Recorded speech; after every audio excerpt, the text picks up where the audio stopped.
외환시장 이야기. 안녕하세요. 유기입니다. 한 주 잘 보내셨나요? 벌써 13일입니다. 올해 첫 번째 달의 절반이 벌써 지나갔습니다. 죄송합니다.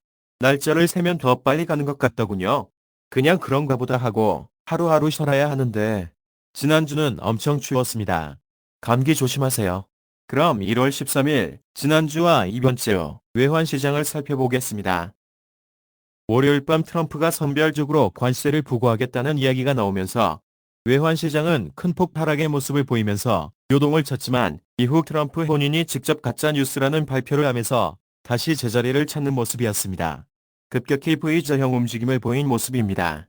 엔화뿐만 아니고 모든 통화가 요동을 친 하루였습니다. 20일 트럼프의 취임을 앞두고 다들 미국의 움직임에 집중하는 모습이고 덩달아 미국의 고용지표와 실업률이 다소 호조를 보였고 기대 인플레이션율도 소폭 상승한 것으로 나타나면서 금리 인하에 대한 기대감은 줄어들고 있는 모습입니다. 파원 의장 측도 일단은 트럼프 취임 이후 정책을 보고 과연 물가가 안정적으로 유지되는지 확인한 이후 금리를 건드리겠다는 속셈으로 보여집니다. 오늘 15일 밤 미국의 소비자 물가지수 발표가 있습니다.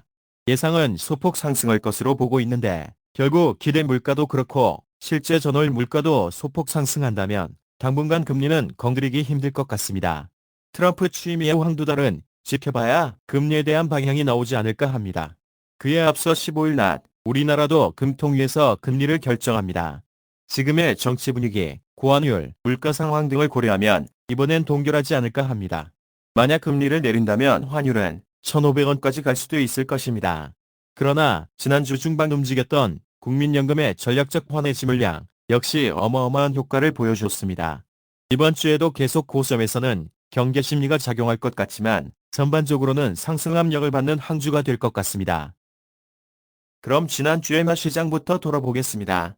지난주 초반에는 역시 트럼프 측의 포괄적 관세가 아닌 일부 품목에 대한 선별적 관세를 부과하겠다는 소식이 전해지면서 달러는 급격히 약세로 전환되었으나 이후 가짜뉴스라는 해명이 나오면서 다시 원 위치하는 모습을 보이기도 했습니다. 이에 더해 트럼프가 보편관세 부과를 위해 경제비상사태 선포를 검토하고 있다는 소식이 전해지면서 달러는 강세의 모습을 이어갔고 영국의 파운드가 영국 국채 수익률 급등의 영향으로 급락하면서 달러 인덱스가 109를 넘어가는 모습을 보였고 달러 이외의 통화는 전체적으로 약세의 모습을 보였습니다. 이후 일본에서는 158.5엔대에서는 적당한 강도의 구두 개입으로 고점을 살짝 두드려 주었지만 결국 주 후반 미국 고용지표의 포조로 인한 금리 인하 후퇴 분위기에 다시 상승하며 한 주를 마감했습니다. 원화 시장입니다. 달러원 역시 지난주 초반에 V자형 등락, 그리고 아시아 통화 약세에 따른 동반 양세의 움직임을 보인 한 주라고 할 수 있겠습니다. 다만 국민연금의 전략적 환해지 물량 출현, 그리고 여기에 매도의 가세, 국내 증시의 외국인 순매수 물량 등이 한꺼번에 맞물리면서 환율은 크게 하락하기도 했습니다. 지난주 하단을 1,444원으로 잡았었는데 딱 그 수치를 밟고 상승했습니다. 가끔은 이런 날도 있어야 분석하는 재미가 있는 것 같습니다. 지난주 상단도 1,476원으로 잡았었는데 딱 그 부분에서 한 줄을 맞췄더군요. 괜히 어때 한번 음습해 봅니다. 그럼 이번 주 주요 경제지표 발표 일정 살펴보겠습니다. 화요일 밤 생산자 물가지수 발표가 있고 수요일 우리나라 금통위 금리 결정, 그리고 밤에 미국의 소비자 물가지수 발표가 있습니다. 16일 목요일 밤 유럽의 통화정책 보고서 발표가 있고 이후 미국의 소매 판매지수 발표가 있습니다. 미국 생산자 물가는 전월과 비슷할 것으로 보고 있지만 소비자 물가는 상승할 것으로 보고 있습니다. 그리고 소매 판매 역시 증가할 것으로 보고 있습니다. 지난주 고용지표는 안정되었고 이번 주 물가는 상승하고 그 와중에도 소매 판매는 꾸준히 증가하고 있다. 미국 경제는 여전히 양호하게 돌아가고 있다. 그러니 물가 부분만 조금 신중히 더 지켜보다 금리 인하를 결정하겠다는 분위기로 보여집니다. 우리나라 역시 15일 금통위 금리 결정이 있는데 일부에서는 경기 회복을 위해 선제적으로 금리를 내려야 한다는 의견도 나오고 있지만 개인적으로는 이번에는 고환율에 대한 부담으로 동결하지 않을까 생각합니다. 그럼 상승 하락 시소 분석 살펴보겠습니다.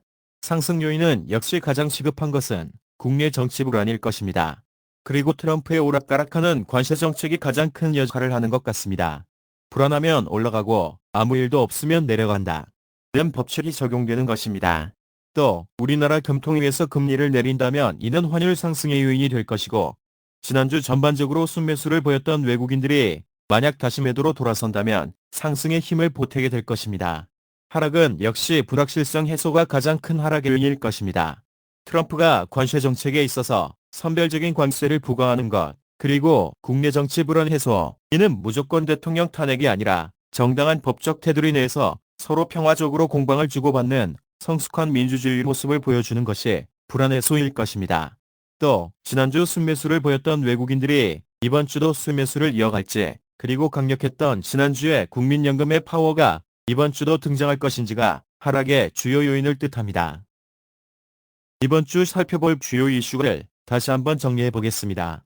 15일, 우리나라 금통위의 금리 결정이 있습니다. 동결을 예상하지만 만약 경기를 위해 인하한다면 환율은 상승하는 쪽으로 움직이게 될 것입니다. 그리고 15일 밤 미국의 소비자 물가지수 발표가 있습니다. 월 초순에는 고용지표, 중순은 물가지표, 그리고 월 후반, 하순에는 주택이나 개인 소비 관련 지표들이 발표됩니다. 지난주 고용지표는 양호했고 이번 주 물가지표들이 어떻게 나올지 관심있게 봐야겠습니다. 그리고 다음 주 개인 소비 지출도 관심있게 봐야 할 내용이긴 합니다. 소비자 물가지표는 개개인이 소비하는 상품의 가격이 어떻게 변했는가이고, 개인 소비 지출은 그 상품에 대해 소비자들이 어떤 것을 구입했는가에 대한 지표라고 이해하시면 되겠습니다. 이번 주보다는 다음 주 월요일인 20일 트럼프 취임, 그리고 그 다음 주 30일 미국 금리 결정 회의 등이 있어 이번 달은 험난한 한 달이 될 듯합니다. 또 지난주 준비 중이라는 존재감만으로 환율을 급강화시켰던 국민연금의 전략적 환해지 물량에 대한 움직임도 시장에서는 고점을 틀어막는 강력한 한방이 될 수 있을 것 같습니다. 이에 아시아 통화의 동반 양세 움직임을 보이는 엔화와 위엔화의 약세 움직임도 우리 원화는 힘없이 따라가는 입장이라 무시할 수 없는 상황입니다. 이번 주 예상 변동폭은 엔화는 155.2엔에서 159.2엔, 그리고 원화는 1465원에서 1488원까지 생각합니다. 전반적으로 상승 압력을 받는 한 주가 될 듯합니다. 이상으로 1월 13일 6위의 외환시장 이야기 주간 펀더멘털 체크 마치도록 하겠습니다. 1월은 이런저런 요인들이 많아 재미있는 한 달이 되겠습니다. 게다가 우리는 설날까지 끼어 있어 그만큼 시간도 빨리 갈 것 같습니다. 한강 작가님의 어느 글에 있던 저녁을 서랍 속에 넣어두었다는 말처럼 가끔은 너무 빠른 시간을 잠시 서랍 속에 넣어가고 잊어버리고 싶기도 합니다. 암튼 감기 조심하시고, 인기는 없지만 꾸준히 열심히 하고 있는 유리의 외환시장 이야기 구독, 좋아요 많이 부탁드립니다. 감사합니다.